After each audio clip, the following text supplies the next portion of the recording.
Hello everyone. So last class में हमने टॉरिसेली law देखा था, ठीक है, जहाँ पर हमने स्पीड ऑफ इफ्लक्स निकाला था।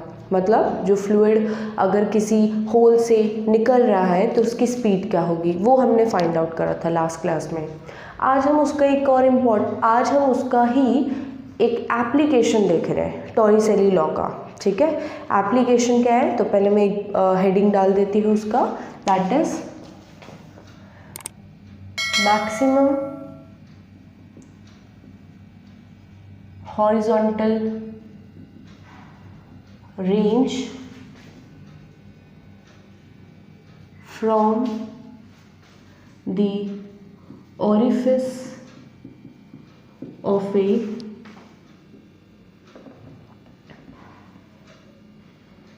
tank, ठीक है।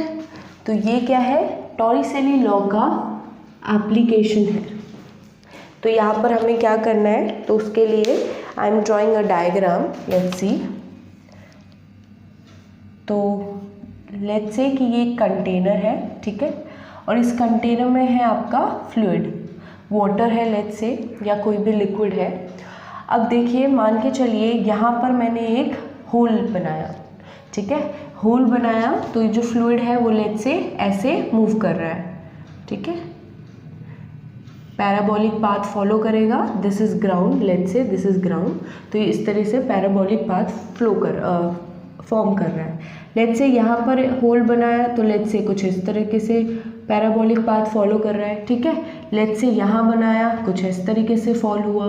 लेट्स से यहाँ बनाया, कुछ इस तरीके से दिख रहा है, यहाँ बनाया, कुछ इस तरीके से दिख रहा है। तो आपको क्या दिख रहा है कि आप डिफरेंट पोजीशन पे अगर आप ओरिफिस बना रहे हो, होल बना रहे हो, तो आपको डिफरेंट उसका पैराबोलिक कर्व बन रहा है, और इसके अकॉर्डिंग उसकी स्पीड ऑफ इफ्लक्स भी डिफरेंट होगा, और साथ साथ आप देख सकते हो हॉरिजॉन्टल डिस्टेंस जो है वो भी अलग अलग होगा, है ना, अलग अलग दिख रहा है आपको, ठीक है। तो हमें इस टॉपिक में ये फाइंड आउट करना है कि किस पोजीशन पे हम ओरिफिस बनाए, मतलब होल बनाए, सच दैट वो जो फ्लूइड उससे आए वो मैक्सिमम हॉरिजॉन्टल डिस्टेंस कवर करे, ठीक है। ये हमारा एम है इस टॉपिक का, ठीक है। तो हमें ये फाइंड आउट करना है कि किस पॉइंट पर ओरिफिस का कौन सा पोजीशन हो कि such that we got maximum horizontal range, and what is that range, वो हॉरिजॉन्टल रेंज क्या होगा, मैक्सिमम, ठीक है। तो I am just writing the aim is to find out the position of an orifice where we get maximum horizontal range, ठीक है। हमें ये फाइंड आउट करना है, तो लेट्स फाइंड आउट कैसे करते हैं। तो I am just rubbing this diagram, और एक होल बना देते हैं लेट्स से,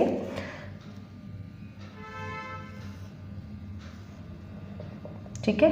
ये आपका ग्राउंड है, let's say this is whole, और यहाँ से आपका जो बॉडी है, यहाँ से जो आपका फ्लूइड है वो मूव करके इस तरीके से पैराबोलिक पाथ फॉलो कर रहे हैं, ठीक है। ओके, सो लास्ट क्लास में हमने इस फ्लूइड की आउटफ्लो देखा था, इफ्लक्स की स्पीड देखी थी, जिसको हमने v1 लिखा था, और just v is nothing but square root of 2g h minus small h, ठीक है। हम टॉरिसेली लॉ वाला ले रहे हैं स्पीड, दैट इज कि ऊपर वाला सरफेस ओपन है, ओके। तो 2g capital H minus small h था, जहाँ पे कैपिटल H इसकी पूरी हाइट थी ग्राउंड से वाटर की, स्मॉल h हाइट आपकी ओरिफिस की हाइट है फ्रॉम द ग्राउंड, एंड यहाँ पे एक और पॉइंट ले लिया था हमने y, जो कि इनका गैप है, that we can also write as square root 2gy, ठीक है। ये हमारी स्पीड ऑफ इफ्लक्स था। अब आपको क्या देखना है, हमें ये फाइंड आउट करना है कि किस पोजीशन पर ऑरिफिस बनाएं कि आपको मैक्सिमम हॉरिजॉन्टल डिस्टेंस मिले। तो सबसे पहले देखते हैं कि फॉर ए पर्टिकुलर जैसे यहाँ पर इस हाइट h पे वेलोसिटी स्पीड इफ्लक्स की अगर ये है तो इसका हॉरिजॉन्टल रेंज कितना होगा, ठीक है, in terms of small h। Okay, so we will basically applying the new laws of motion. उससे पहले आपको ये भी देखना है कि कितना टाइम लग रहा है उसको, लेट्स से। तो बेसिकली हम क्या करेंगे, हॉरिजॉन्टल डिस्टेंस को फाइंड आउट करने के लिए, देखिए हॉरिजॉन्टल डिस्टेंस कैसे फाइंड आउट करेंगे। Horizontal distance d is nothing but speed of horizontal, ठीक है, इन हॉरिजॉन्टल डायरेक्शन। हॉरिजॉन्टल डायरेक्शन में उसकी स्पीड क्या है, तो क्योंकि यहाँ पे देखो जब जो फ्लूइड है वो आउटफ्लो कर रहा है, बाहर निकल के आ रहा है, तो उसकी जो ये इफ्लक्स की स्पीड है that is nothing but the speed in horizontal direction, ठीक है। और क्योंकि आपने पैराबोलिक इक्वेशंस में मोशंस में ये देखा होगा कि जब हॉरिजॉन्टल और वर्टिकल दोनों मोशन होते हैं, एक तो चीज़ वो दोनों इंडिपेंडेंट मोशन मूव करते हैं, और दूसरी चीज़ कि हॉरिजॉन्टल डायरेक्शन में कोई एक्सटर्नल फोर्स अगर नहीं लग रहा है तो हॉरिजॉन्टल का जो मोशन होगा वो कांस्टेंट होगा, यूनिफॉर्म मोशन में जाएगा, ठीक है। क्योंकि यहाँ पर ग्रेविटी फोर्स लगा रहा है, एक्सेलरेशन ड्यू टू ग्रेविटी हो रहा है जो कि डाउनवर्ड डायरेक्शन में लग रहा है, तो बॉडी का हॉरिजॉन्टल मोशन में कोई इफेक्ट नहीं आएगा। तो that means the speed remains same in horizontal direction. For this horizontal distance is nothing but speed of this efflux, that is nothing but Torricelli's law which is nothing but this times कितना उसको time लग रहा है यहाँ तक reach होने में। Okay, तो सबसे पहले हम ये टाइम निकाल लेते हैं। ये टाइम हम निकालेंगे जो हमारे लिए नोन चीज़ें हैं। क्या है नोन, हमें ये पता है कि जब ये बॉडी इस पोजीशन से निकल रहा है बाहर, उस टाइम पर ये जो वेलोसिटी है वो तो उसकी हॉरिजॉन्टल डायरेक्शन में वेलोसिटी है, बट उसके पास कोई वर्टिकल डायरेक्शन में वेलोसिटी नहीं है, ठीक है। So initial velocity in vertical direction is nothing but 0, क्योंकि वो हॉरिजॉन्टल आपने प्रोजेक्ट करा है, फ्लूइड हॉरिजॉन्टल जा रहा है। तो अगर u y 0 है और आपको ये पता चल रहा है कि वर्टिकल डायरेक्शन में वो स्मॉल h डिस्टेंस कवर कर रहा है, तो by applying second law of motion, हम लिख सकते हैं दैट इन वर्टिकल डायरेक्शन, ठीक है, हम ये वर्टिकल डायरेक्शन में अप्लाई कर रहे हैं, तो हम लिख सकते हैं जो डिस्टेंस है in vertical direction that is h is nothing but initial velocity in vertical direction times t plus half a by t which is nothing but small g।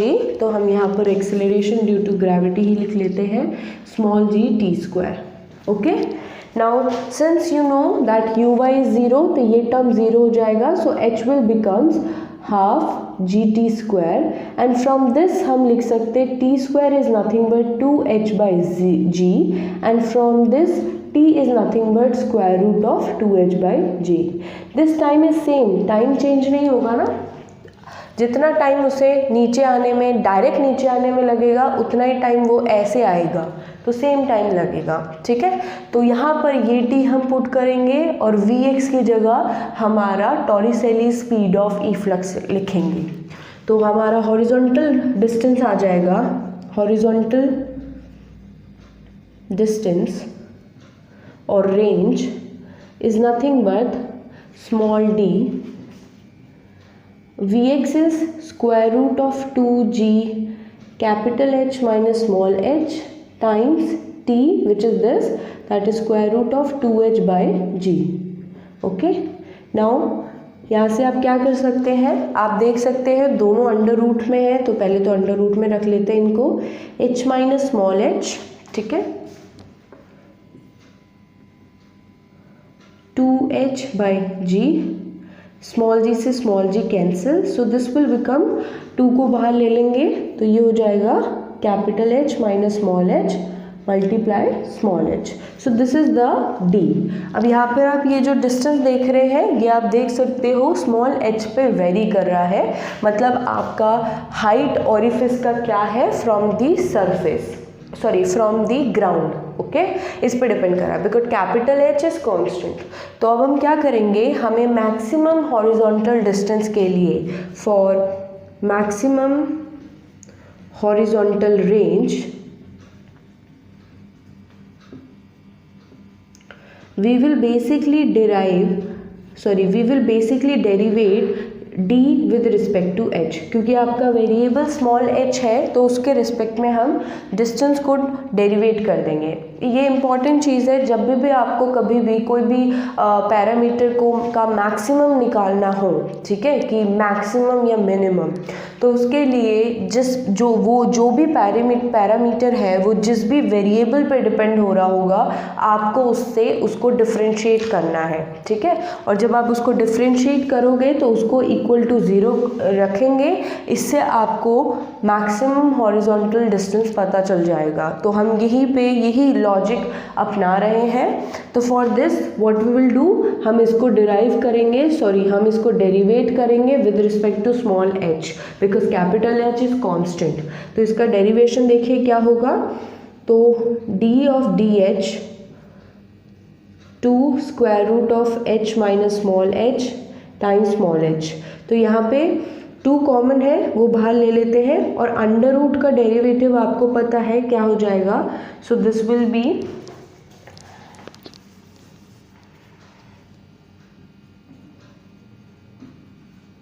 ठीक है, सो this will be nothing but 2 times इसका derivation लेना है। इसका derivation क्या हो जाएगा 1 bye, और मैं इसको पावर के फॉर्म में लिख देती हूँ, तो 2h minus small h times h to the power half. इसका हमें डिफरेंशिएट करना है विद रिस्पेक्ट टू h।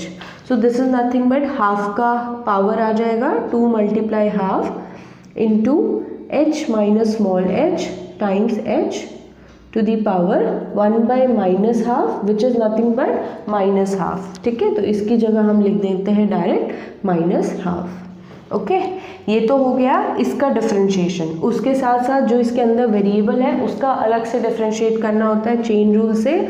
तो यहाँ पर ये जो वेरिएबल है दिस इज़ नथिंग बट क्या है, ऊपर मैं आपको ऐसे बता देती हूँ, तो h को मल्टीप्लाई कर देते हैं, तो ये इस तरीके से आपके अंदर वेरिएबल है, आपको इसको अलग से डिफरेंशिएट करना है।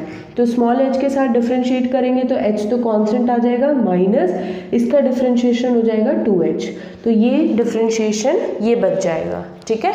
नाउ तो अब क्या बच गया, 2 से ये कैंसिल हो गया, इसको नीचे ले लेते हैं। So h minus 2h will come out to be h minus small h times h to the power half equal to 0। Equate करना है 0 के साथ, जैसे 0 के साथ इक्वेट करेंगे ये टर्म वहाँ जाके मल्टीप्लाई होके 0 हो जाएगा।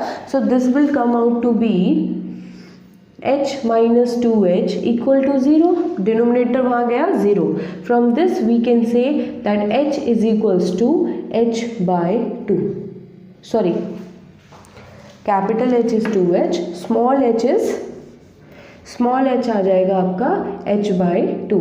तो स्मॉल h क्या है, स्मॉल h आपका ऑरिफिस का हाइट था from the surface.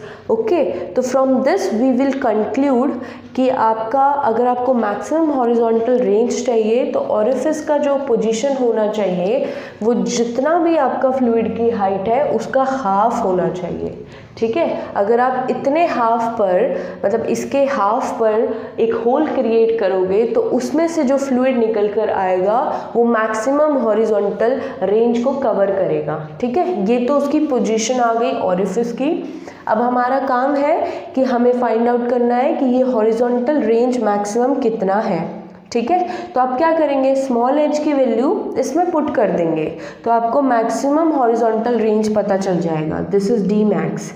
Okay, d max अभी आ जाएगा जब हम स्मॉल h की वैल्यू पुट करेंगे। तो यहाँ पे पुट कर देते हैं। सो स्मॉल h की वैल्यू क्या होगी आपकी, ओके यहाँ पुट कर लेते हैं। स्मॉल h की वैल्यू आपकी आ गई है कैपिटल H by 2, तो d में पुट कर देते हैं फॉर मैक्सिमम d। तो this is nothing but 2 times, this is the equation h minus small h की value capital H by 2 times capital H by 2। तो from this will come out to be h/2 h/2. Okay, इसको बाहर ले लेंगे तो this will be nothing but 2h/2. तो from this what we have understood कि maximum horizontal range जो body cover करेगी वो कैपिटल H करेगी, that is the height of the fluid. ठीक है, इन अ टैंक. तो मैक्सिमम इतना ही रेंज वो कवर कर सकता है अगर उसका ओरिफिस कैपिटल H/2 के डिस्टेंस पर हो. ठीक है, मतलब टैंक के हाफ पर अगर ओरिफिस बना है तो मैक्सिमम हॉरिजॉन्टल रेंज मिलेगा, और वो भी कितना मिलेगा, that is the height of the fluid. Okay, so this is the point of this topic. So I hope this is clear. Thank you so much.